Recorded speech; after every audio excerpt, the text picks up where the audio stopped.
muito bem. Enquanto o pessoal vai entrando, vamos aguardar aqui tudo se conectar. O pessoal vai dando o ok aqui. Fiquem tranquilos quem está entrando agora, que depois a gente vai editar tudo, a gente tira esse comecinho, coloca um começo mais organizado, assim, até que todo mundo esteja por aqui. Esperar o Rogério daqui a pouquinho conectar também. Aí eu já chamo ele enquanto a gente vai organizando aqui. Eu fico até com medo de mexer nas coisas aqui, porque eu sou louco para mexer. Olha lá, o Rogério já entrou. Eu sou louco para mexer e daqui a pouco eu derrubo tudo aqui. Se eu consigo chamar. Acho que, Rô, acho que você tem que pedir para entrar, para eu poder te chamar, para eu poder te conectar. Pede para entrar. Diferente da tropa de elite que a gente pede para sair, você tem que pedir para entrar. Fala, Bill, tudo bem, cara? Boa noite. Oi, Nath, tudo bem? Como é que você tá? Como é que estão as pinturas? Pensa que eu esqueci não, hein? Olá, João, boa noite. Grande João Spor. João, você vai ouvir um advogado bom hoje falando aí. Um advogado bom que nem você, cara. Ele só tem um pouquinho mais de experiência. Nasceu uns anitos antes, basicamente. Mudar aqui minha... Reconectou? Então vamos ver se eu consigo chamar o Rogério aqui. Começar a conversar um pouquinho. Cadê? Ó o Leandro aí, Leandro, daqui a pouco você que vai participar aqui, não pensa que eu esqueci de você não, viu? Você vai vir falar aqui como é que a gente organiza melhor a vida, os processos. Pensa que eu esqueci não, hein? Deixa eu colocar o Rogério aqui, vamos ver se agora vai adicionar. Aguardando o Luiz Rogério Farinelli. Aí, garoto! Tamo aí? Fala, Rô. Tudo bem, cara? Tá me ouvindo bem? Tudo ótimo, e você? Tô ouvindo super bem. Tá me ouvindo bem? Também, tô te ouvindo bem. Nós e esses desafios Tá. da conexão, né? Das internets flutuantes. Luiz Matias vai ensinar a gente depois como é que a gente É fica isso com uma aí, internet boa, cara. Então tá bom. E o pior é que assim, você viu que a gente teve um dilema agora no final, no final do dia, porque a nossa internet aqui rompeu, caiu e agora há pouco que voltou. Então, agora E você não tamo sabe, aí. instalaram hoje aqui para mim a internet de fibra, mas eu não tô com ela, porque ela estava flutuando aqui o sinal. Falei, quer saber? Eu vou com a internet de rádio, pelo menos hoje, até estabilizar, mas vai dar tudo certo, cara. Vai dar Sem tudo dúvida, certo. sem dúvida, sem dúvida. Pô, antes Prazer de aí. mais nada, cara, a gente conversa sempre, obrigado pelo convite. Vamos fazer o que a gente combinou, bater papo, né? O que eu tenho conversado muito com as pessoas é que esse modelo muito plástico, onde tudo é muito ensaiado, as pessoas estão um pouco de saco cheio disso. Né? Em época de quarentena, onde filho passa, cachorro pula no colo, a internet cai no meio de uma reunião, as pessoas estão vivenciando a vida real, né? Aquela coisa de plástico dos escritórios cansou. Então vamos bater papo aqui, cara. A gente tem aqui alguns tópicos que a gente combinou, mas vamos bater Legal. papo como a gente combinou, que acho que assim fica bacana para quem está assistindo. Daqui a pouco o pessoal vai mandando perguntas, a Are me ajuda aqui a selecionar as perguntas e a gente vai respondendo. Ô, Rô, nós vamos falar hoje de direitos e deveres, né? E a gente está falando aqui com um consultor, psicanalista e um advogado tributarista, um cara que é empreendedor. Acho que são várias experiências, tanto do ponto de vista mais técnico, né, de direitos e deveres, quanto do ponto de vista mais comportamental para ambos os lados, tanto para a minha formação quanto para a sua. Então, primeiro, queria situar por que a gente vai falar disso. Esse tema já vinha antes na nossa pauta, antes mesmo da Covid, tanto que o vídeo que a gente lançou recentemente falando disso, o vídeo chama-se Quem é Você na Sua Vida, e a gente fala disso, ele já tinha sido gravado ano passado, ele só estava na fila da edição, né? E aí agora surgiu contexto, mas acho que nessa época, cara, onde potencializou essa coisa das acusações políticas e tal, falar de direitos e deveres talvez seja falar de saúde e de vida que evolui, ou o contrário, se não for assim, vida que vai ficando para trás e vai ficando naquela culpabilização, né, naquela enrolação. Então, essa é a minha forma de ver o tema no dia de hoje. Faz sentido para você? Não, faz todo sentido para mim, faz todo sentido para mim. E eu, na verdade, acabei vivenciando um pouco isso não muito tempo atrás, né, de estar um pouco nesse dilema e dessa vida urbana. A gente sabe que a gente teve uma mudança quase que juntos aí de vida e de moradia, então eu cansei um pouco dessa vida urbana, dessa vida de escritório, daquela coisa muito engessada, e abriu a cabeça, né? Abriu a cabeça e eu acho que a cabeça abriu na hora certa, né? E as pessoas hoje estão, acho que assim, acho que esse período vai ser um marco importante na vida de muita gente. Eu acho que muita gente vai evoluir, muita gente vai aprender, muita gente vai estar vivendo esse período e vai sair muito melhor do que entrou. Mas eu acho que vai ter gente que vai ficar para trás, infelizmente, porque não está conseguindo enxergar a oportunidade que a vida está dando para a gente de crescimento dentro desse período de pandemia, né? Eu acho que eu procurei nesse período, nesses quase... Já se passaram 100 dias, né? E 115 para mim. 115 dias. Eu procurei... nós paramos no dia 16 de março. Foi o último dia foi o dia que eu decidi fechar a nossa escola de futebol que eu tenho aqui em Vinhedo. E para mim esse dia foi o dia inicial, e de lá para cá agora que a gente está começando a voltar a uma certa normalidade, né? Ainda não, mas a gente procurou refletir muito, tirar muitos ensinamentos e procurar, na verdade, aproveitar o período e não sofrer com ele, né? Eu acho que isso foi a coisa mais importante que a gente tirou desse período, né?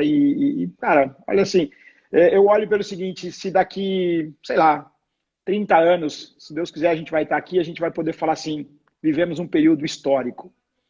Você sabe que tem um vídeo, a gente está preparando uma série de 4 vídeos sobre liderança, a gente tem um conceito na Vertigo da Casa da Liderança, que fala de 8 grandes competências. Pô, o vídeo ficou longo, a gente está dividindo em 4 partes. Na última parte, a gente fala da liderança através de exemplos. Tem tudo a ver com o que a gente vai falar hoje, direitos e deveres e tal.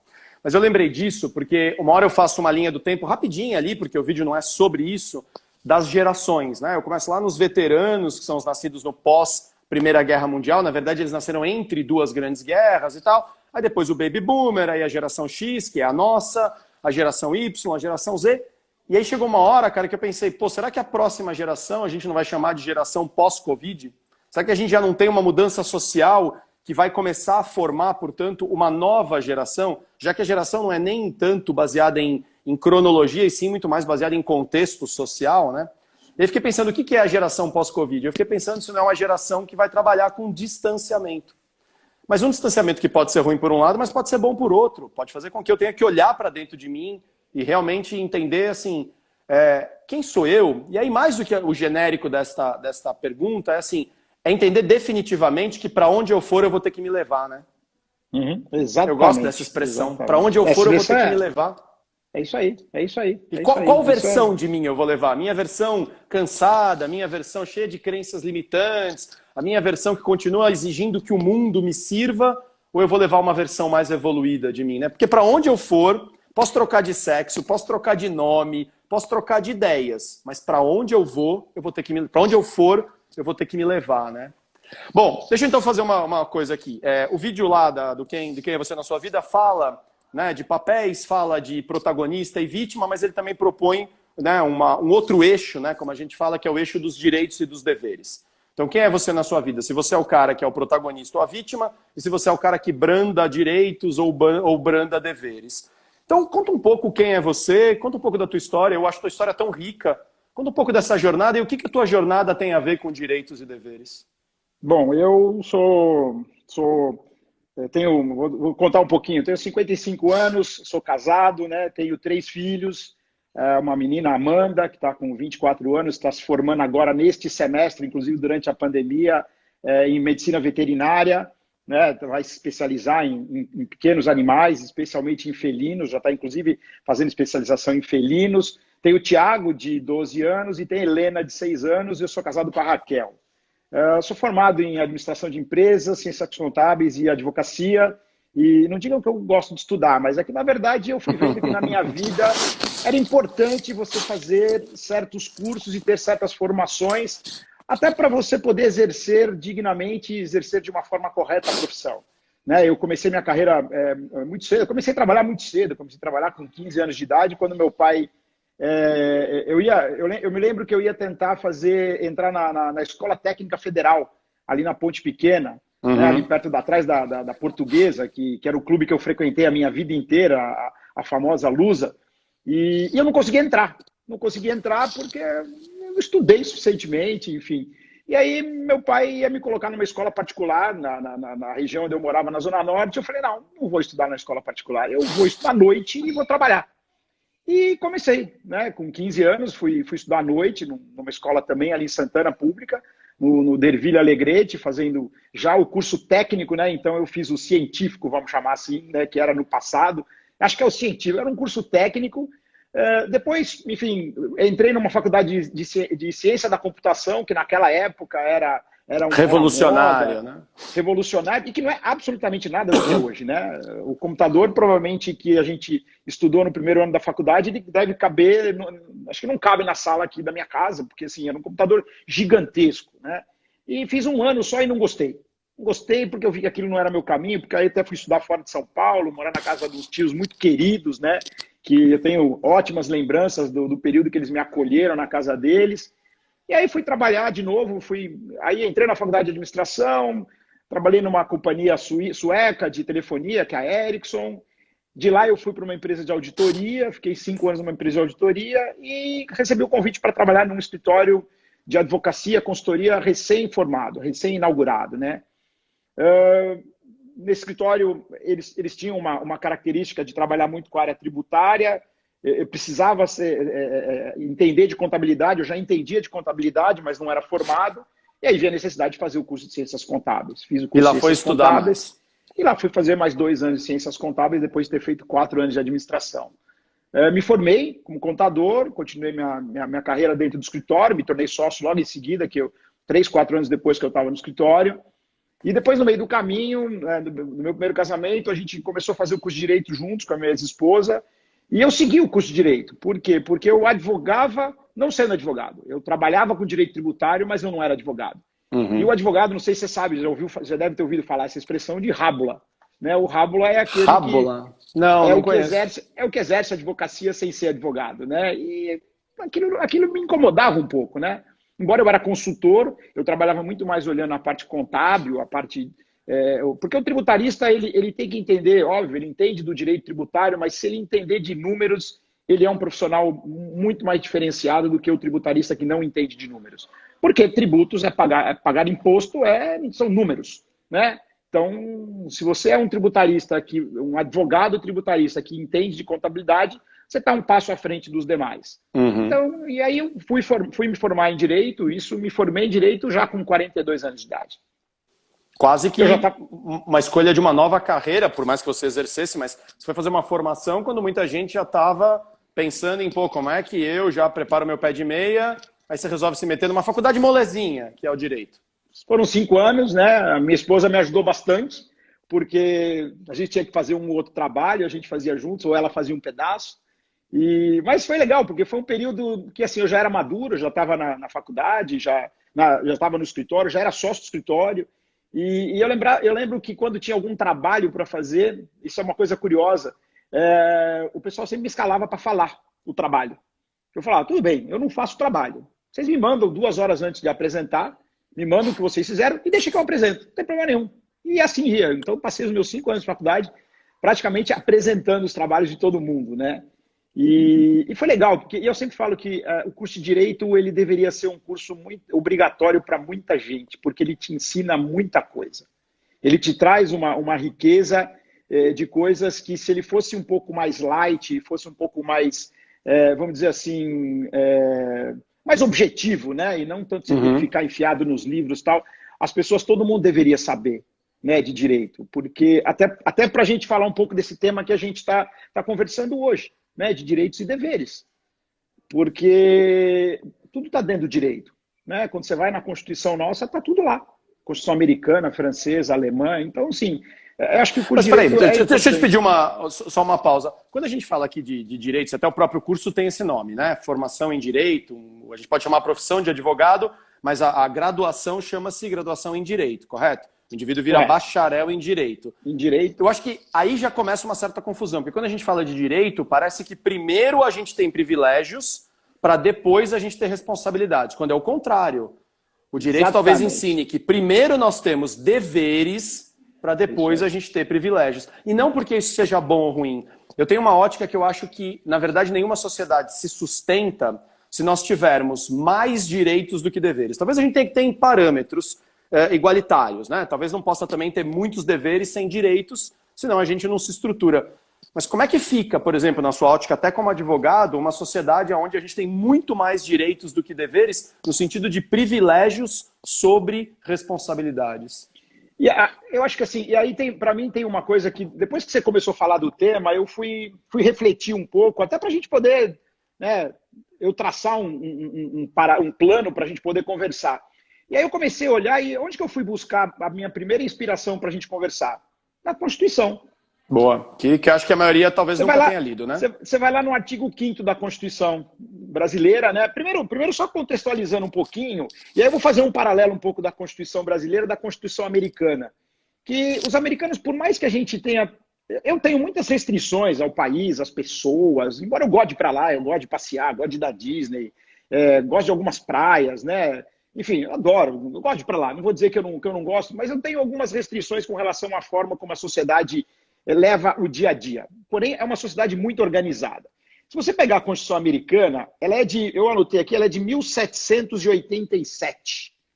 Ela foi criada com 7 artigos e ela foi alterada só 27 vezes. É a primeira e única, é a Constituição de 1787. Né? Então, 250 anos quase. 250 anos quase. Né? E são 7 artigos, ela foi alterada 27 vezes. As 10 primeiras emendas, que eles chamam de Bill of the Rights, que é a Carta dos Direitos, o que ela traz? Ela oferece proteção, primeiro, de liberdade individual de justiça e restringe poderes do Estado. Então, guarda isso, né? Ele restringe poderes do Estado. Então, o Estado, ele fala assim, meu filho, você vai cuidar da sua vida.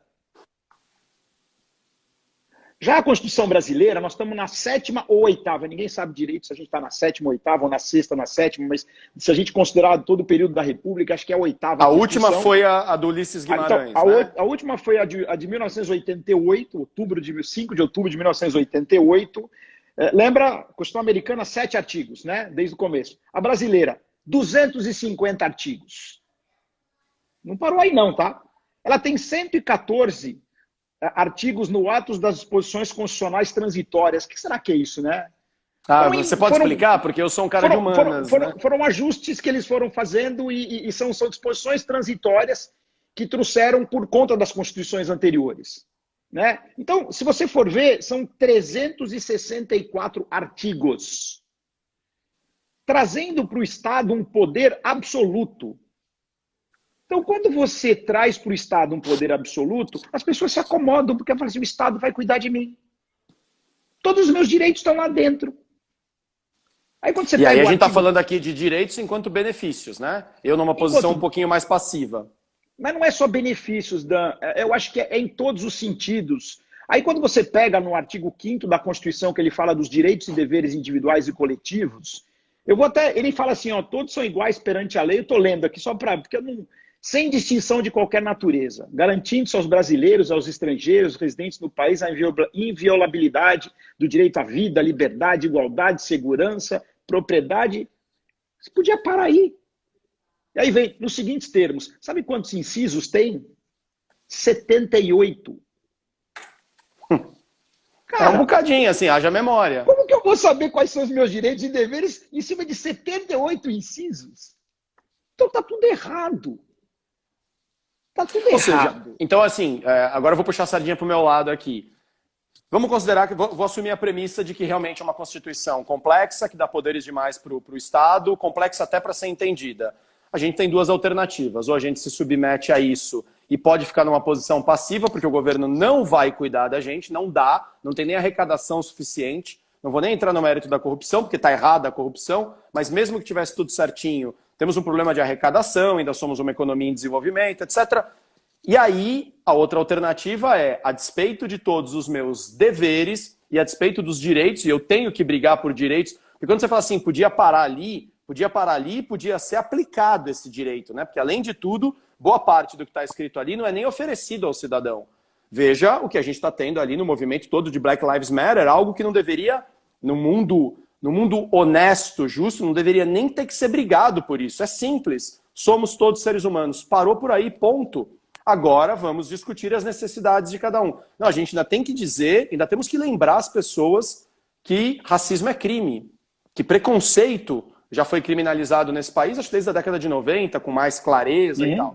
Bom, Então, o fato é que é tudo muito complexo. Isso me parece abrir aqui um precedente que é, ou eu assumo uma responsabilidade pelos meus deveres mais do que aqueles que vão me cobrar, aqueles que eu sei que eu tenho que fazer. Ou eu assumo uma responsabilidade por fazer a minha vida andar, claro, cumprindo os deveres que eu tenho para com o Estado, para com as leis, para com os outros cidadãos juridicamente, mas fundamentalmente pela moralidade. Não a moralidade aqui no sentido da castração, mas a moralidade no sentido de certo e errado. Ou seja, o espaço do outro, ele começa ou ele passa a ser válido quando acaba o meu, mas o meu também precisa acabar quando começa o do outro. Ou seja, claro, quando a gente fala aqui de direitos e deveres, eu estou puxando a sardinha para o meu lado para a gente para uma coisa além só da letra fria da lei, né? Que é uma expressão bem jurídica, né? É direitos e deveres como escolhas do indivíduo. O quanto cada indivíduo precisa escolher que modelo de vida ele quer. Porque dá para a gente ficar brandando a vida inteira quais são os nossos direitos no sentido de benefícios. Mas dá também para a gente simplesmente implodir uma sociedade se ficar todo mundo gritando direitos. Não chega uma hora que a gente tem que começar a olhar um pouquinho para os deveres além da lei?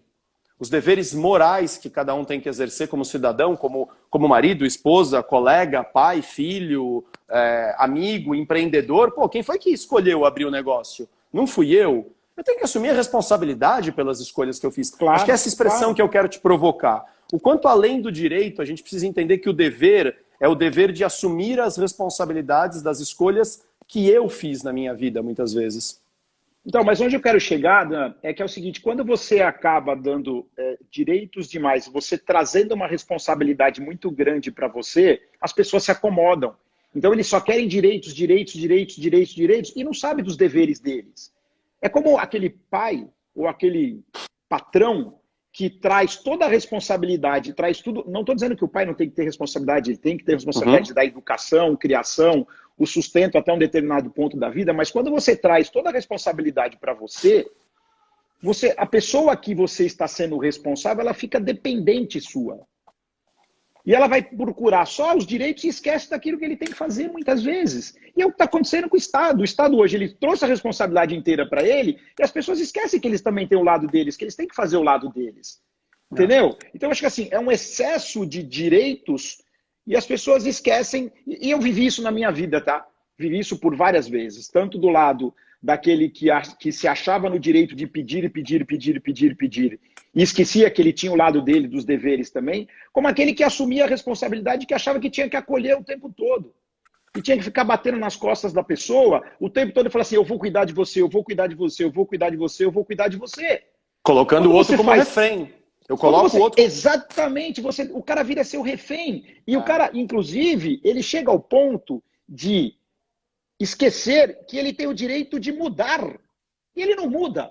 Porque ele Olha não só, tem um psicanalista fantástico, pouco estudado no Brasil, chamado Alfred Adler, que ele inclusive diz isso. Um pai ou um indivíduo que está numa posição hierarquicamente acima e o tempo inteiro fica lembrando isso para aquele indivíduo, muitas vezes até com uma boa intenção. Olha, eu tô aqui, viu? Precisar de mim, eu tô aqui. Eu tô aqui, eu tô aqui. Eu tô colocando o outro numa posição de refém, porque para eu estar aqui, ele precisa continuar aqui também do meu lado, né?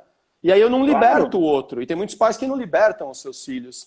Deixa eu pegar uma onda, tem uma pergunta aqui do Luiz Sérgio, bem legal, que ele fala assim, como é que a gente vê os jovens de hoje, geração X e Z, né, acho que Y e Z especialmente, quanto aos deveres e direitos com toda essa mudança no cotidiano? Acho que jovens e geração é muita gente, né, então vai ser difícil a gente abranger todo mundo, mas vamos dar uma generalizada aqui e vamos responder. Eu posso pôr uma provocação aí, numa frase que eu tenho usado muito? Eu sinto que hoje... nós temos as pessoas gritando a plenos pulmões os seus direitos, e eu acho isso fantástico. Eu acho que está na hora da gente realmente uma hora falar, chega de uma sociedade desigual. Né? E olha, nós estamos falando aqui na posição de dois baita privilegiados. Trabalhamos pra caramba, a gente fala aqui o quanto, né, é fácil olhar pra gente, apontar o dedo, mas difícil é ficar de madrugada trabalhando, né, e tal. Mas enfim, somos privilegiados, nascemos, né, em posições privilegiadas, ainda que não em famílias ricas, mas condição de cor de pele, até mesmo de sermos urbanos, né, numa sociedade que até aquele momento valorizava o urbano. Mas o que eu vejo hoje, cara, é um grito com força sobre os direitos, e assim, a pessoa sussurra os seus deveres. Então eu grito os meus direitos... Né? Porque às vezes nem falam. Eu grito os meus direitos e quando eu falo, eu sussurro os meus deveres. E eu acho que agora a gente tem um desafio. Como é que a gente equilibra o grito, mas sem espernear dos direitos, um grito que as pessoas escutem? Porque quando eu grito demais, tem horas que ninguém me ouve mais. Como é que eu falo em alto e bom som sobre os meus direitos, tanto quanto eu pratico os meus deveres? É isso que eu acho que às vezes está um pouco desequilibrado neste momento na geração. Muito grito pelos direitos, pouca explanação dos deveres. Mas acho, e agora eu vou jogar batata quente na sua mão, acho que isso é um pouco responsabilidade de nós como pais. Nós estamos fomentando muitos direitos para os nossos filhos e oferecendo pouca situação para eles vivenciarem deveres. Pega a batata quente aí agora você. Mas é isso mesmo, Dan. O ponto é o seguinte, e de novo, eu sou um cara que eu sempre dei muita autonomia. Quem me conhece, né, e eu já vi que algumas pessoas entraram aí, me conhece bastante. Eu sou uma pessoa que eu sempre dei muita autonomia para as pessoas na minha vida, especialmente muito as pessoas que trabalharam comigo durante muito tempo, tal. As pessoas sempre tiveram muita autonomia porque eu sempre fui muito de confiar nas pessoas. A partir do momento que você dá autonomia para a pessoa e você fala assim, ó, segue o jogo. Se tiver algum problema eu estou aqui, mas segue o jogo. É diferente de você cuidar e segurar e controlar a pessoa. Eu sei que é uma questão, é uma linha tênue de você não querer ser o cara dominador, mas você estar presente quando precisar, entendeu? Então, o que está acontecendo é exatamente isso. Estão acolhendo demais, estão segurando demais. Então, não é questão de passar a mão na cabeça, mas estão deixando de dar autonomia para essa juventude de hoje em dia.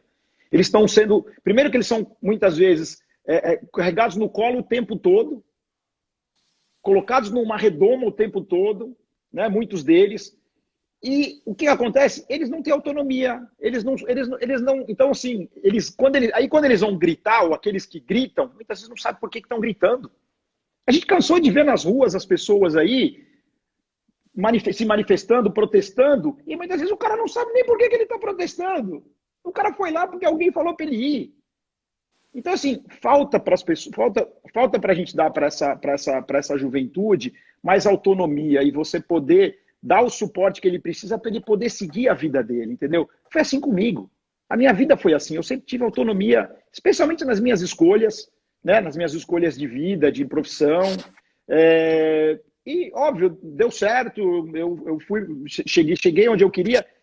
Acabei mudando no meio do caminho agora e depois de tantos anos de vida, depois de mais de 50 anos de vida, eu mudei um pouco o rumo da minha vida. Fui fazer coisas que eu sempre sonhei na minha vida e coisas...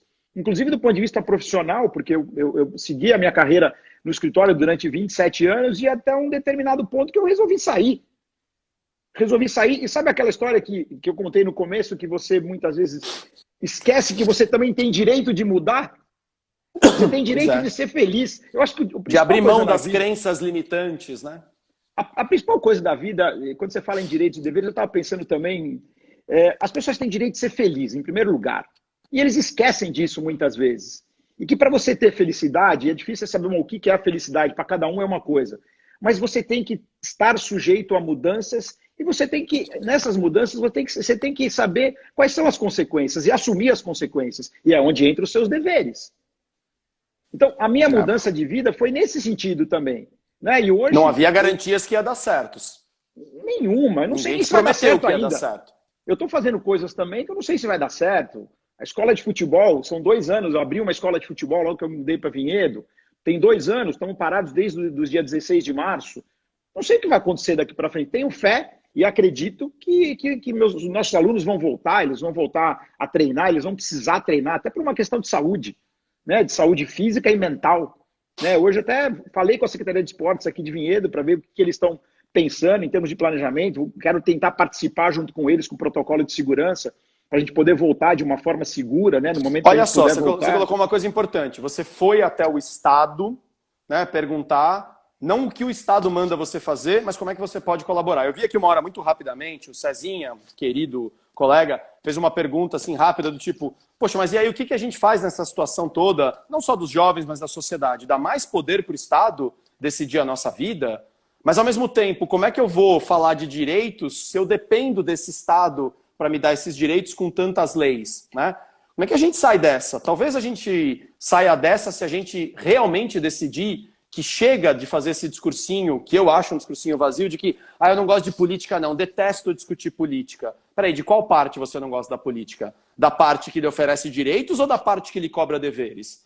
Porque política faz parte da vida. Se eu não for até o Estado participar das comissões, participar das discussões, como é que eu posso exigir alguma coisa desse Estado depois? O Estado são as pessoas. Eu sinto que o Estado é colocado como se fosse uma entidade, né? Então eu vou rezar para São Pedro, vou rezar para Oxóssi, vou rezar para Iemanjá e vou rezar para o Estado. Quem sabe o Estado me escute.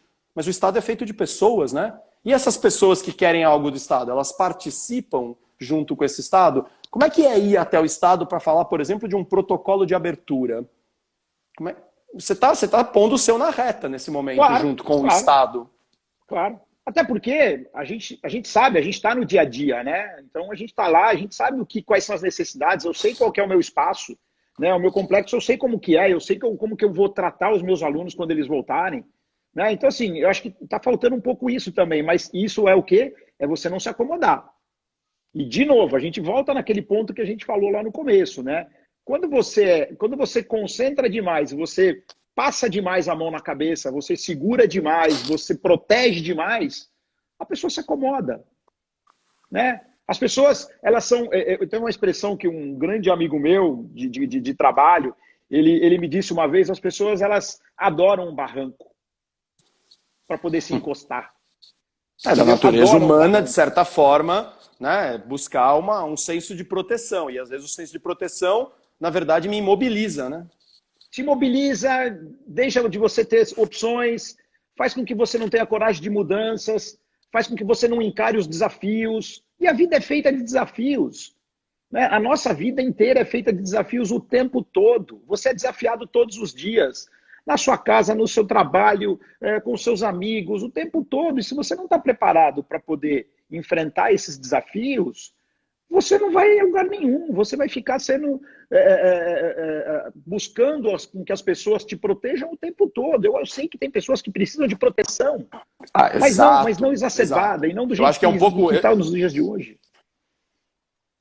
Não, pode falar. Eu estou escrevendo um livro do qual, inclusive, né, aqui fica um viés, né, porque você aceitou o convite de escrever o prefácio, a apresentação do livro, e tem uma hora que eu cito um advogado, eu não vou lembrar, um pequeno spoiler, né? Eu não lembro o nome do advogado, eu peço desculpa, mas eu fui pesquisar, porque é uma expressão que eu gosto muito, que diz a justiça é para todos e tem que tratar todos iguais, e ele, acho que em 1970, alguma coisa, já tinha dito num livro que ele lançou, ok, a justiça é para todos, né? Todos têm que ser tratados iguais diante da justiça, porém, a gente também precisa lembrar que aos desiguais há uma necessidade de tratamentos desiguais. Não é uma solução simples. Né? Então, quando a gente fala o Estado tem que oferecer direitos, né? Você fala assim, tá, mas peraí, como é que o Estado vai oferecer direitos para 208 milhões de pessoas que são desiguais? Não dá, não é viável, eu não consigo ver uma forma de ser viável. Agora, há direitos que são universais, como, por exemplo, você falou, o direito de ser feliz. Acontece que como eu quero ser feliz é diferente de como você quer. E aí vem a desigualdade, né? A Beth Araújo fez um comentário aqui que é bacana. Ela falou assim, pô, tem um jargão, né, antigo, mas muito atual. Não adianta você dar o peixe para os filhos ou para qualquer indivíduo. Que tal ensinar eles a pescarem? E a grande questão é essa. O que é pescar nos dias de hoje? Pescar é ir lá e exigir do Estado supra os meus direitos ou supra as minhas necessidades? É bonito isso, mas eu não acho viável. E aí como é que a gente faz? Como é que a gente sai desse nó? Né? Eu tenho as minhas necessidades, elas precisam ser atendidas, mas ao mesmo tempo meu vizinho também tem as necessidades dele. E aí? Eu comecei a olhar um pouco e depois, de novo, né, eu estou traçando um paralelo muito sobre como as nações são constituídas. E aí, é óbvio, você começa a comparar, né? Brasil, Estados Unidos, alguns países da Europa, os países da Ásia. E aí, quando você vê as sociedades mais evoluídas, e de novo, né, eu estou voltando e estou insistindo muito nessa questão da concentração do poder na mão do Estado. Né?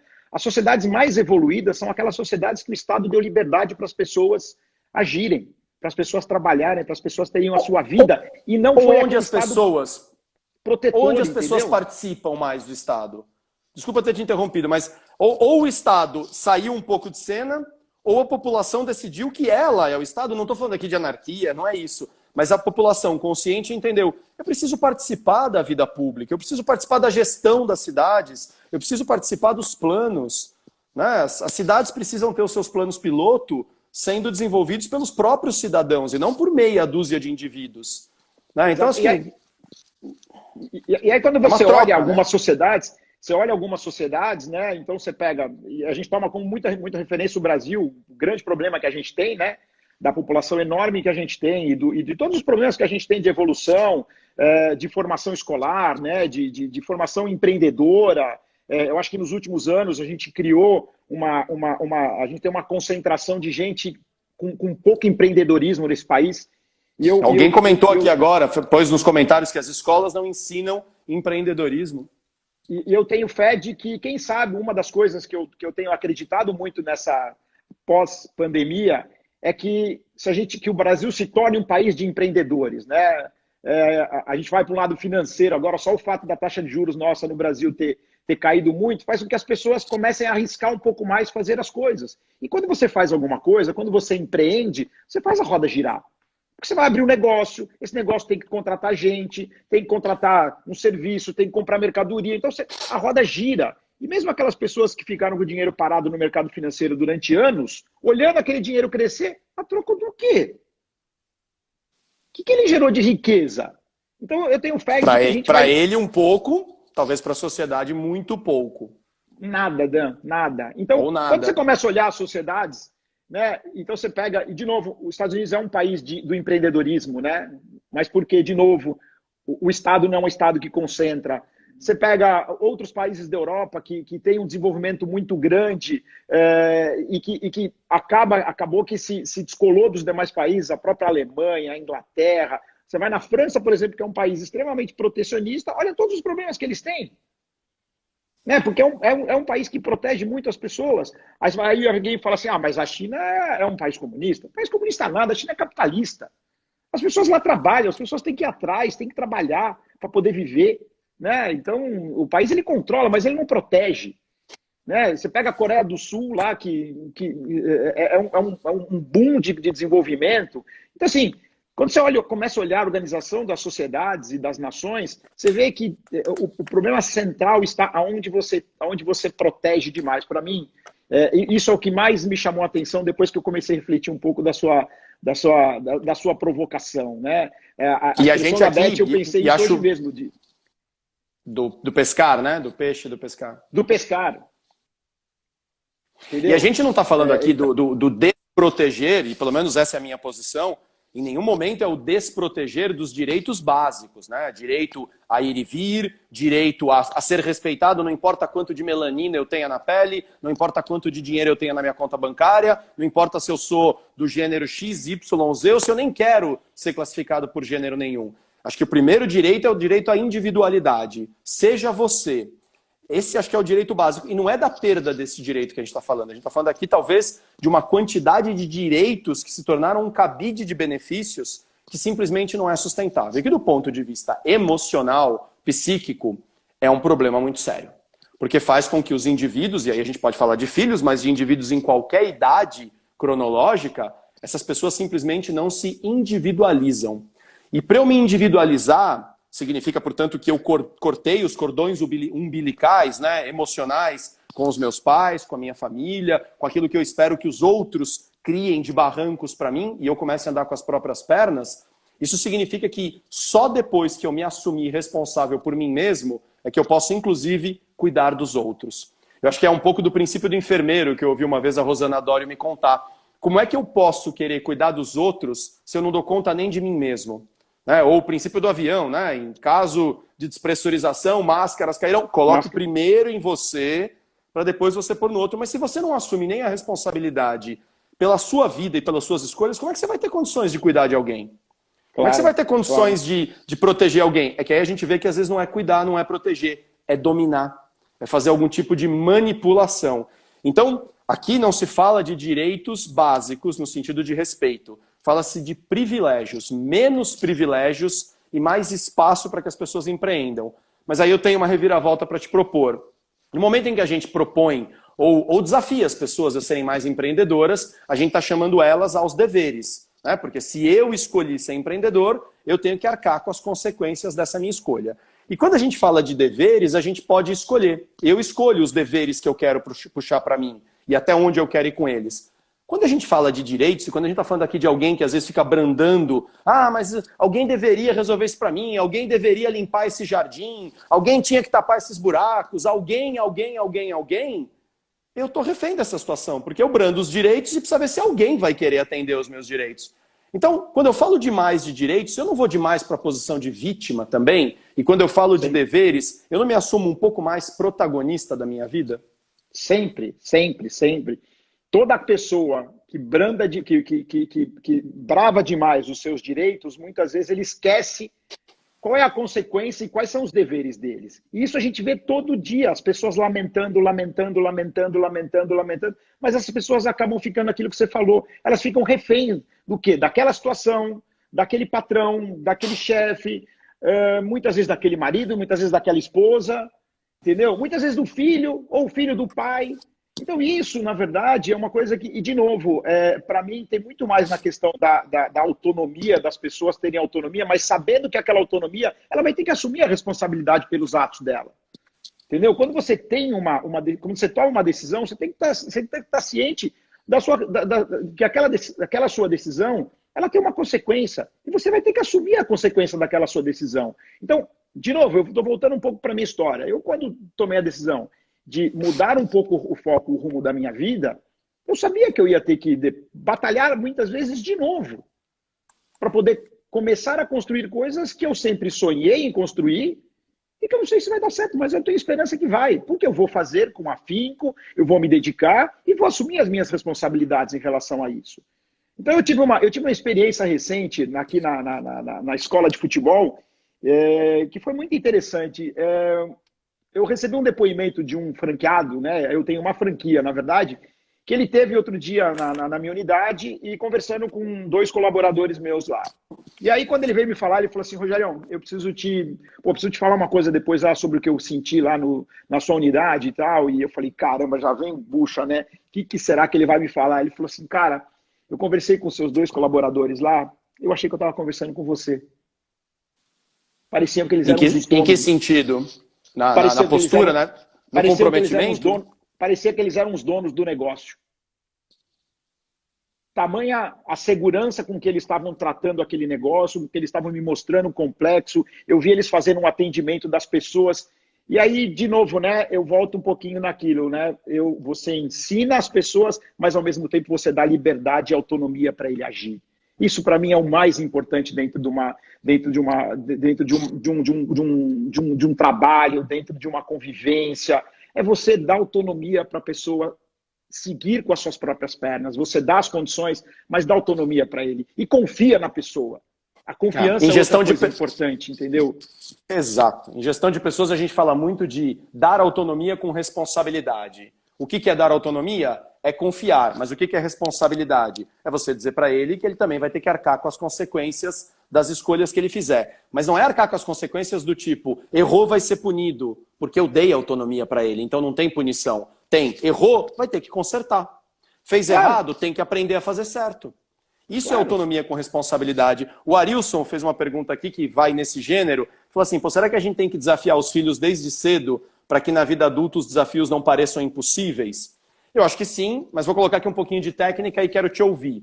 Eu sempre acho que a gente tem que deixar os nossos filhos fazerem tudo aquilo que eles quiserem, contanto que eles sejam capazes de arcar com as consequências daquilo que eles escolherem. Por exemplo, você não vai deixar uma criança de 3 anos atravessar a rua sozinha, porque se ela for atropelada, ela não é capaz de arcar com as consequências daquilo que ela escolheu. Você não vai deixar, talvez, uma criança de 4 anos comer uma barra de chocolate gigantesca, porque se aquilo der nela um revertério intestinal e ela se desidratar, ela não é capaz de arcar com as consequências. Mas se a criança está querendo ali, de alguma forma, desenhar, pintar ali uma folha com um giz grosso, e você está explicando para ela, olha, o giz grosso não vai ser bom para você pintar os detalhes. Não, mas eu quero. Deixa. Porque se ela pintar e depois falar, deu tudo errado, você vai dizer para ela, sim. E ela é capaz de arcar com isso, mesmo que ela chore, mesmo que ela fique traumatizada, porque papel de pai e mãe é deixar os filhos meio neuróticos mesmo, né? Faz parte, mas ela é capaz de lidar com este trauma. Agora, ela não é capaz de lidar com o trauma, por exemplo, de atravessar a rua sozinha e ser atropelada. Então, acho que na minha opinião, sim, acho que a gente tem que incentivar sempre, mas tendo um olhar muito vigilante de este indivíduo pequeno é capaz de arcar com as consequências das suas escolhas. Como é que isso se dá, por exemplo, na tua vida como pai?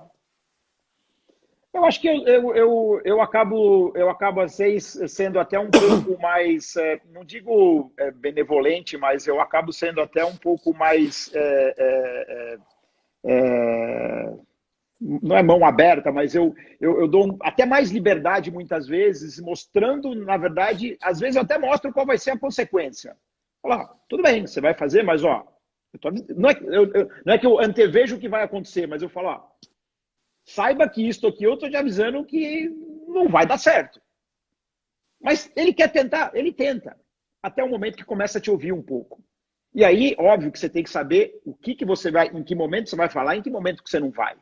E na vida profissional, muitas vezes sempre foi assim. Às vezes eu não deixava a pessoa errar para depois trazer a coisa errada para mim. Eu dava o caminho. Entendeu? Muitas vezes. Mas eu falava, ó, a pessoa chegava na minha sala muitas vezes e falava assim, Farinelli, eles me conheciam muito como Farinelli, me conhecem na minha vida profissional como Farinelli. Farinelli, não achei tal coisa. Eu falei, você tem certeza? Não achei, já procurei, eu acho que isso aqui não tem solução. Eu falei assim, ó, puta, cara, mas você já olhou isso? Não, mas eu já procurei. Eu falei, olha direito. Uma hora, meia hora, 40 minutos depois, eu estava na minha sala e falava assim, caramba, você tinha razão, né? Eu não olhei direito aquela coisa. Eu fui desleixado, eu não olhei, eu não fui a fundo. Então, assim, você tem que desafiar, e de novo, você tem que sempre desafiar as pessoas. O desafio Jorge na vida Letra, das pessoas... o Jorge Letra estava aqui com a gente na outra live, não sei se você assistiu um trechinho, ele falou exatamente isso, que o papel dele hoje em dia é ficar perguntando e fazendo desafio para as pessoas. Não, mas não tem jeito. Tem certeza? O que você não olhou ainda? Que livro que você não leu? Ah, não li um monte de livro. Ele fala, então como é que você sabe que não tem certeza? Né? Que não tem jeito, né? Um pouco dessa linha que você estava abordando. Não, é um pouco disso, porque as pessoas, acho que, e de novo, né, a gente já comentou sobre isso aqui, a vida é feita de desafios. Né? Os desafios, eles são inerentes à nossa vida. Então, eu acho que a gente tem que procurar também para os nossos filhos dar esses desafios o tempo todo. Desde o momento que eles nascem até o momento que eles começam a andar de bicicleta, né, e aprendem. A minha filha agora, a Helena, agora, durante essa pandemia, ela aprendeu a andar de bicicleta e se soltou, entendeu? Então, assim, o Thiago começou a sair mais aqui sozinho no condomínio. Então, assim, a vida é feita de desafios e a gente tem que mostrar para eles o tempo todo, a gente tem que poder oferecer isso para eles o tempo todo. E, de novo, você dando essa autonomia com responsabilidade e mostrando que se a hora que a bucha apertar, a hora que o calo pegar, você está ali para poder, mas não o tempo todo. E é isso que está acontecendo com a nossa sociedade hoje em dia. Eu acho que as pessoas estão esperando demais, eles pedem demais, eles esperam que a gente faça tudo, entendeu? E aí, nesse fazer tudo, as pessoas se acomodam. Aquilo que eu falei, essa expressão desse meu amigo, as pessoas adoram um barranco para poder se encostar. E você sabe que eu estou fazendo... Assim. Não, deixa eu te corrigir, você vai me perdoar. Ela pode ser assim, só que tem consequências. Concordo com você. E assumo as Pode ficar no barranco? Pode ficar no barranco? Pode. Pode, tá cheio de barranco por aí. Eu acho que talvez a maior armadilha da vida, Rô, seja exatamente essa. Pode ficar no barranco. É uma possibilidade de escolha. Mas como toda escolha, tem consequências. Mas inclusive, eu estou fazendo um trabalho... Ele vai querer que faça... Só para te completar. Ele vai ficar no barranco, mas ele vai querer que alguém faça um arrimo para aquele barranco não cair na cabeça dele um dia. Esse é o ponto. Aí é a questão, né? Eu quero ficar no barranco e quero que alguém ainda ponha uma sombra no barranco e me traga, né, um suquinho aqui, garanta que se a chuva cair não leve o barranco e eu junto.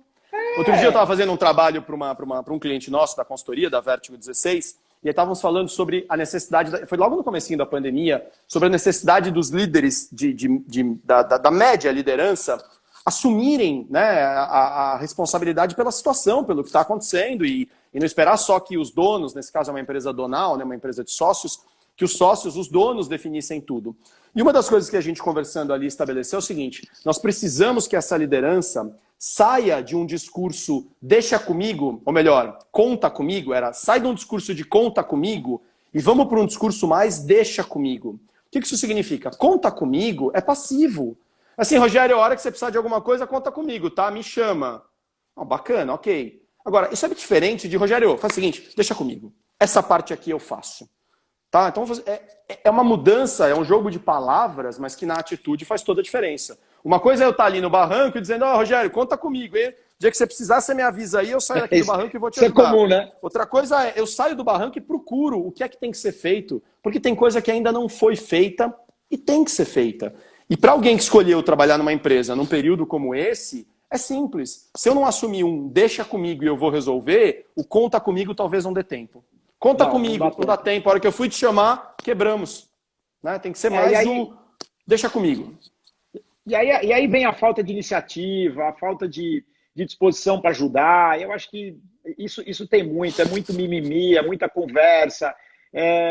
Acaba que as pessoas elas começam a perder o foco, entendeu? Da vida, perder o foco no trabalho, perder o foco na própria vida pessoal. E aí a vida fica improdutiva. Entendeu? A vida fica improdutiva, a pessoa se perde e, de novo, né? A pessoa esquece que ela tem, inclusive, o direito de mudar. Né? Só que para mudar, aquilo que você sempre fala, ela tem que saber quais são as responsabilidades e qual é a consequência daquela mudança. Né? E isso tem sido muito difícil nos dias de hoje. Eu acho que a gente tem vivido algum período aí que nem eu falei, a gente vai ter muita gente que vai evoluir e muita gente que vai ficar na mesma. Né? E a mesma que a gente tinha no passado estava errado.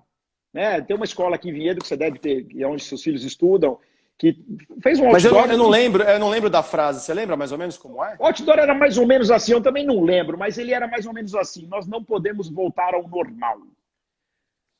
Porque o normal não era o correto, o normal era normal. Nos trouxe nessa confusão, né? O normal gerou essa confusão. O que a gente tinha antes estava tudo... Não é que estava tudo errado, mas estava tudo errado. A gente tem que melhorar para poder se evoluir, para poder ser muito mais parceiro, mais cidadão, para a gente poder fazer muito mais caridade. Então, assim, é um pouco nesse sentido. O que a gente tinha antes estava errado, o que a gente tinha antes não era o normal.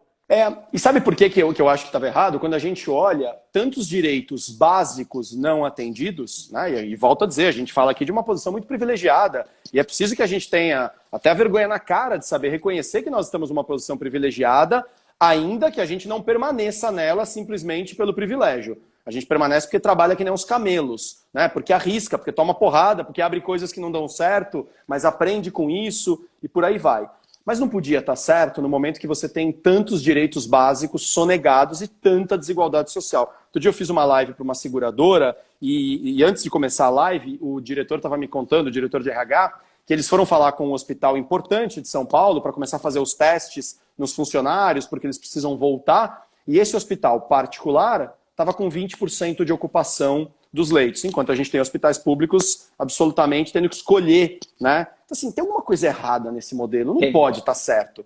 Só que eu acho que o importante, e é legal a gente ter falado disso, nós não estamos falando aqui que direitos básicos são descartáveis. Não, é que quando a gente não tem nem os direitos básicos atendidos, fica difícil. Mas existe já uma parte da população que tem os direitos básicos e começou a exigir direitos que, na verdade, viraram cabides de benefícios.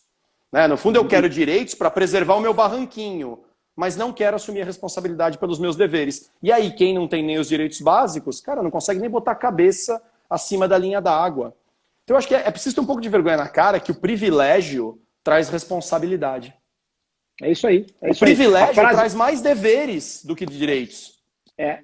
A frase Areia até corrigiu aqui. O normal era o problema. Temos que voltar diferentes. Né? E aí o nosso amigo, o grande Marcos Coelho, coach da Ronaldo Academy, ele está colocando uma coisa importante aqui, que muitas pessoas vão regredir. E aqueles que são profissionais, que sempre foram caridosos e que enxergaram a importância desse momento, eles vão estar à frente dos demais. Eu acho que quem de fato refletiu durante esse período, né, quem de fato olhou a importância de ajudar, e não é só ajudar com você sair para entregar a cesta básica, é ajudar você fazendo uma oração pelas pessoas que estão aí trabalhando. Escutando as pessoas. Escutando as pessoas, ajudando financeiramente quem puder, entendeu? Então, assim, acho que todo tipo de ajuda nesse período ela foi importante. E as pessoas que entenderam isso, elas vão sair mais fortes, elas vão sair fortalecidas desse período, elas vão sair mais felizes, provavelmente. É difícil a gente pensar em felicidade nesse momento, mas eu tenho certeza que vão sair mais felizes. Eu tenho certeza que vão sair mais fortes para poder continuar trabalhando. Entendeu? Alguém falou de liderança aí nos comentários. E é isso, é a liderança de dizer, no meio do caos, alguém tem que apontar a luz para onde é o caminho. A gente está acabando aqui o tempo, e portanto daqui a pouquinho eu já vou pedindo os finalmente dos nossos comentários, mas tem um colega meu, o Manto, um artista brilhante, que, poxa, a hora que acabou, né, a hora que veio, né, a quarentena e as pessoas não podiam circular, bom, a classe artística, os artistas, músicos e toda a galera que trabalha nos bastidores foi diretamente impactado. E eu leio de vez em quando ele falando algumas coisas, poxa, a gente foi o primeiro a parar e talvez seja o último a retornar. O que ele fez nesse período? Cara, ele já lançou música, ele lançou uma música junina extraordinária, deliciosa, tá? Depois eu convido vocês a procurarem O Manto, com U mesmo no começo. Ele fez uma espécie de instalação na casa dele ao vivo, mexendo com os sentidos, que mexia com música, com iluminação.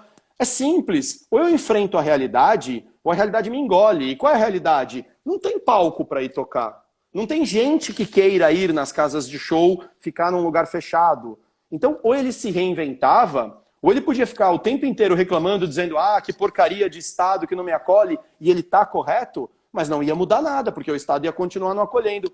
O cara se mexeu, o cara foi fazer coisas diferentes, o cara se reinventou, e nisso ele vira um exemplo, e aí, como alguém comentou, nisso ele lidera uma transformação. Então eu acho que a gente precisa sim liderar a transformação. Quem tem mais privilégio, tem mais responsabilidade, tem mais deveres nesse momento de transformação. E acho que isso é uma coisa que eu queria deixar claro. A gente pode simplesmente dizer, isso é uma bobagem isso. E claro, a gente pode fazer o que a gente quiser. Como eu sempre digo nos processos de coaching ou mesmo terapêutico, a primeira coisa que a gente precisa entender é que nós podemos qualquer coisa que a lei da física permitir. Qualquer coisa. Todo o resto é crença limitante. Agora, a partir do momento que eu entendo que eu posso e que eu exerço o que eu quero, eu começo a ser responsável por aquilo que eu escolhi. E aí vem os deveres. E toda vez que eu tenho mais privilégios, mesmo que eu finja que eu não sei disso, quanto mais privilégio, mais deveres. Dever de fazer isso rodar, dever de dar o exemplo. Né? Então, direitos e deveres andam, no mínimo, lado a lado. Né? E se as pessoas seguissem isso e andassem lado a lado, eu tenho certeza que a gente teria uma sociedade mais justa, mais feliz, né, mais empreendedora, né, e muito mais evoluída. Ótimo. Mas muito mais evoluída, porque o ser humano... Vamos liderar isso. O ser humano já foi provado que o ser humano ele tem uma capacidade incrível de criação. A mente humana ela é um bicho, é um negócio perfeito. A gente não sabe usar. A gente usa muito pouco. Então tem muita coisa errada, né? Infelizmente. A gente poderia ficar falando aqui umas 10 horas, eu acho. Não, vai ter outra, vai ter outra. Vamos Bom, fazer, temos porque, mais. Assim, é um assunto muito legal, legal. E eu queria só fechar um negócio que, assim, que é uma coisa que também tem incomodado muito a mim e as pessoas que acaba, não está tanto ligado a isso, mas pode ser que tá, é as pessoas respeitarem a opinião de cada um. A partir do momento que você respeita a opinião de cada um, independente de qual seja a opinião, né? Vamos respeitar as opiniões de cada um e saber que cada um tem a sua opinião, seja ela certa ou seja ela errada. Ótimo. Entendeu? Mas, enfim, acho que... Tem uma frase do... Isso é um papo para uma outra Para a próxima. Tem uma frase do Noam Chomsky, deixa eu ver se eu acho ela aqui certinha para terminar com ela, que é em cima disso que você falou, que ele diz basicamente alguma coisa sobre se você quiser falar de direitos, né, e do direito... Aqui, ó, ele fala assim... Se nós não acreditamos em liberdade de expressão para aqueles que discordamos, então nós não acreditamos em liberdade de expressão. É isso aí. É isso aí. Legal. É isso aí. Direitos e deveres, mas eu ainda acho que deveres vêm antes. Procura um post depois do Fernando Miligeni no LinkedIn. Ele fala exatamente de respeitar as opiniões, ele põe uma bola de... Muito bem. Olha, na verdade o Instagram me derrubou aqui porque faltava ainda 40 segundos na tela aqui para mim.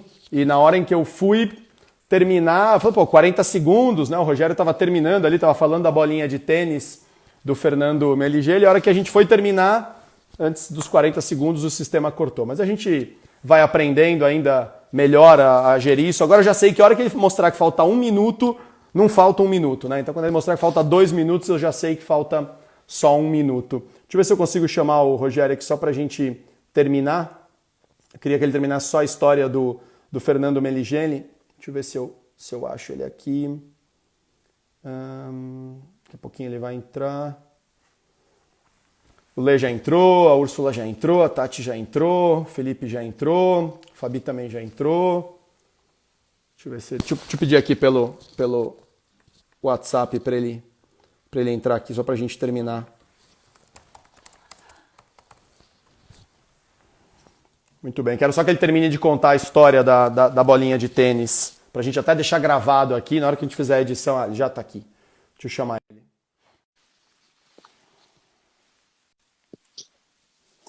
Rô, vamos aprender. Quando o Instagram fala que falta 2 minutos, não falta 2 minutos, falta 1. Quando tinha 40 segundos na tela, pum, ele derrubou. Enfim, a gente vai aprendendo, né? Não tem problema.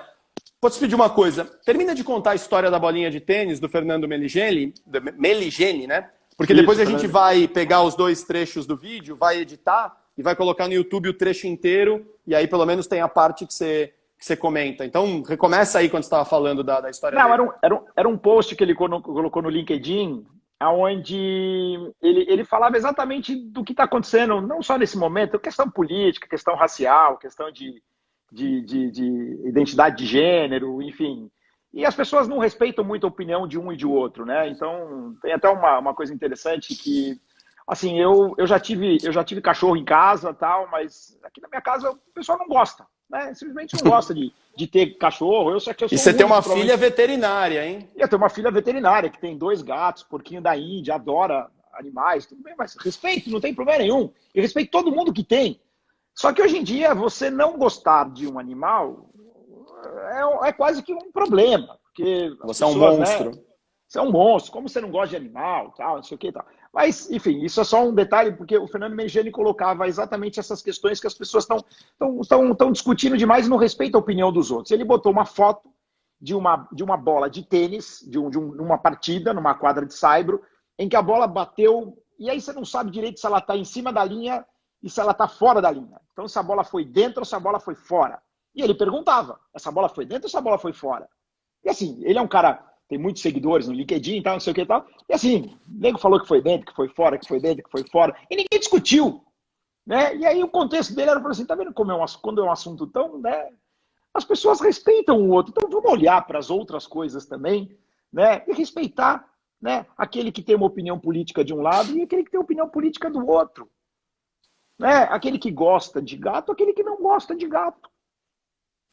Né? Aquele que eventualmente tem as suas preferências sexuais, aquele que não tem. É uma questão de respeito. Se cada um respeitar a opinião do outro e aquilo que cada um é, eu acho que a gente vai viver numa sociedade mais correta e mais justa. Especialmente quando os direitos básicos estiverem respeitados. Porque quando a gente diz aqui, por exemplo, cara, é um direito básico que todo mundo que gosta de bicho tenha bicho. E é um dever que todo mundo que não gosta de bicho não maltrate os bichos. Porque também é uma diferença entre eu não gostar no sentido de não querer ter na minha casa e eu fazer maldade, eu machucar. Então, quer dizer, às vezes também eu acho que há um radicalismo que assim, você não gosta de bicho? Olha, calma, não. Eu só estou dizendo que eu não gosto no sentido de não querer ter na minha casa. Mas eu defendo o direito a todo animal ser respeitado. Ponto. É que já há um radicalismo de se você não ama, então você odeia. Não, existe um ponto intermédio. Que é, eu não amo a ponto de querer ter na minha casa e eu não odeio a ponto de querer maltratar, tanto que eu reconheço a importância de preservar a vida de qualquer bicho. Isso vale para qualquer coisa. Agora o nosso amigo Leandro está perguntando, e em relação às capivaras? Então, gente, obrigado. Muito obrigado. Esse foi o programa de hoje com o Rogério. Mas é isso. Eu vou repetir a frase do Noam Chomsky inteira. Se nós não acreditamos em liberdade de expressão para pessoas que detestamos, nós não acreditamos em liberdade de expressão. Quem gosta de capivara, poxa, tá super, né, livre para levar a capivara para sua casa. Não tem problema, né? Bom, o pessoal, talvez quem não é, né, daqui da região não vai entender esse dilema da capivara. É um bicho que se prolifera muito rápido e que ataca as casas e alguém vai dizer, pô, mas nós é que invadimos o espaço delas. É verdade, mas nós já invadimos o espaço dos bichos há mais ou menos uns 20 mil anos né? Então é uma discussão que não vai ter fim, mas o bacana é se pudermos discutir, né? Como você falou, se a gente puder ouvir quem acha que a bolinha bateu dentro e quem acha que a bolinha bateu fora. Mas quando a gente já entra com a certeza, quando a gente já entra sabendo qual é a resposta, então na verdade não é uma discussão. Como é que é o nome dele? Meu Deus, um filósofo alemão, Jürgen Habermas, ele fala que a ética de uma discussão é você entrar numa discussão genuinamente predisposto a mudar de opinião. O que não significa que eu vou mudar de opinião. Depende, pode ser que sim, pode ser que não. Mas se eu não tenho nem a predisposição para mudar de opinião, não é uma discussão. É um combate. É isso aí. Isso é uma evolução, né? Porque o ser humano, de novo, né? O ser humano, ele tem uma... Embora seja uma... A gente, né? O nosso cérebro, a gente é uma máquina perfeita quase, mas a gente tem uma predisposição muito grande a muitas vezes não querer mudar de opinião, a não concordar. E acho que isso é uma evolução que a gente vai... E, de novo, acho que teve um tio meu que colocou uma coisa aqui importante, né? Que você só atinge certas coisas com maturidade. Só depois de você ter uma certa maturidade que você atinge. E eu acho que isso faz parte da gente até ensinar para os nossos filhos também, né? Que em determinado ponto eles vão entender algumas coisas que a gente fala para eles hoje. Né? Eu acho que isso faz parte até do nosso processo de educação para dizer, tá bom, ó, você pode não concordar comigo hoje, mas você vai entender um dia.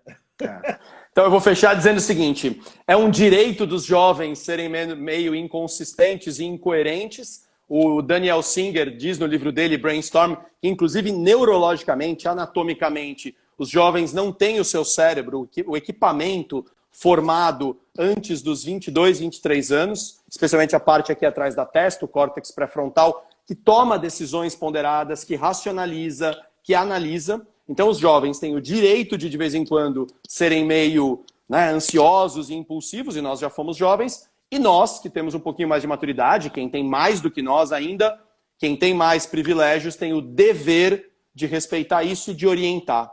Todo o resto é evolução e são escolhas. E para ter direitos e deveres, primeiro eu preciso entender que o direito do outro também é válido e preciso saber que uma vez que eu exerço os meus direitos, eu vou ter que bancar depois as escolhas que eu fiz a partir disso. Aí a gente entra nos deveres, né? Sem dúvida, sem dúvida. Muito bem, Rô. Bom, primeiro de alguns? Primeiro de alguns, vamos fazer outros aí, vamos buscar temas. Até as pessoas que quiserem mandar sugestões, a gente tem... Aí tem bastante história para contar. Ótimo. Vou deixar uma sugestão. Manda no Instagram da Vertigo 16, manda no da R9, né, de Vinhedo, se quiser. Entra no nosso site, www.vertigo1616.com.br. Tem lá um monte de botão de Fale Conosco. Manda lá, ó, gostei, queria ouvir o Rogério falar mais disso, queria ouvir você falar mais daquilo. A gente vai encaixando aqui, porque acho que a despeito... e acho que a despeito do modismo das lives, por conta da quarentena... Eu acho que é um fenômeno, é um veículo de comunicação que vai permanecer durante um tempo, até pela liberdade, né? Não depender de que uma televisão me dê esse espaço. Olha, tem 4 pessoas que querem te ouvir falar. Ótimo, vamos lá. Né? Não precisa ir no Faustão. A gente pode falar por aqui para quem quiser escutar. Claro. Muito legal. Vamos, porque tem história. Tem história sobre futebol, sobre advocacia, sobre floresta, tem várias coisas. Gestão de pessoas, né? Já fez muita gestão de pessoas. Já fizemos bastante, enfim, acho que tem bastante história para a gente contar. Vamos fazer mais. Show de bola.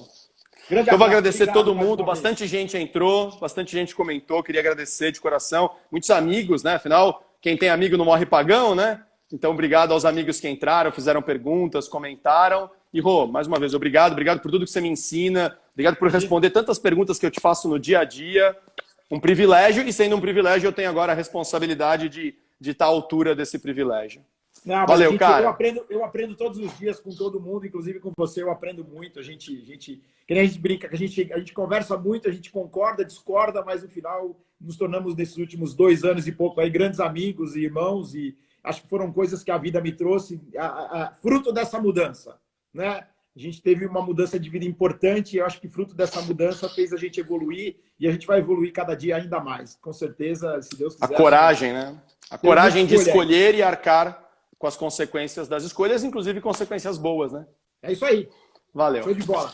Valeu, gente. Um abraço. Até a próxima. Até a próxima. Valeu. Um abraço, hein?